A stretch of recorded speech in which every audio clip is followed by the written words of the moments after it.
ஒரு மத்தியான வேளையில ஒரு யானை வந்து ஆத்தங்கரையில குளிச்சுட்டு நடந்து வந்துட்டு இருக்கு. ஆப்போசிட்ல ஒரு பன்னிக்குட்டி, அது மேல ஃபுல்லா சேரும் சகதியமா இருக்கவே இந்த யானை வந்து பார்த்தது. இதே பாதியில நம்மளும் போனா அந்த சேரும் சகதியம் நம்ம மேல பட்டுட்டோம் அப்படின்றதுனால அது வேற ஒரு பாதையை செலக்ட் பண்ணி போயிட்டு இருந்தது.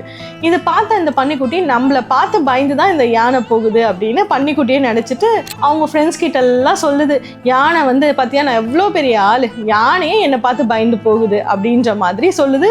இந்த விஷயம் வந்து ஃபுல்லாக காடு ஃபுல்லாக பரவுது. அடுத்த நாள் காலையில் இந்த யானையோட நண்பர்கள் எல்லாமே போய் யானை கிட்ட கேட்குறாங்க, இந்த மாதிரி இந்த பன்னிக்குட்டி சொல்லுது, நீ இந்த பன்னிக்குட்டியை பார்த்து பயந்துதான் விலகி நடந்த அப்படின்னு சொல்லிட்டு கேட்குறாங்க. அதுக்கு அந்த யானை வந்து சிரிச்சுக்கிட்டே கடந்து போயிடுச்சு. ஆனால் உண்மை என்னன்னா, யானை வந்து பயந்ததுனால கிடையாது, அது அந்த சேரில் இறங்க விரும்பல. அதே மாதிரி வாழ்க்கையில் நிறைய பேர் நம்மளை சீண்டுவாங்க, சண்டைக்கு வாடா அப்படின்னு நம்மளை கூப்பிடுவாங்க. அவங்க கிட்ட எல்லாம் அவங்க அளவுக்கு நம்ம இறங்காம விலகி நடக்கிறது வந்து பயம் கிடையாது, உண்மையா சொல்ல போனா அதுதான் உண்மையான வலிமையும் கூட. யானைக்கு தெரியும் யானை யாருன்னு, அதே மாதிரி உங்களுக்கு தெரியும் நீங்க யாருன்னு.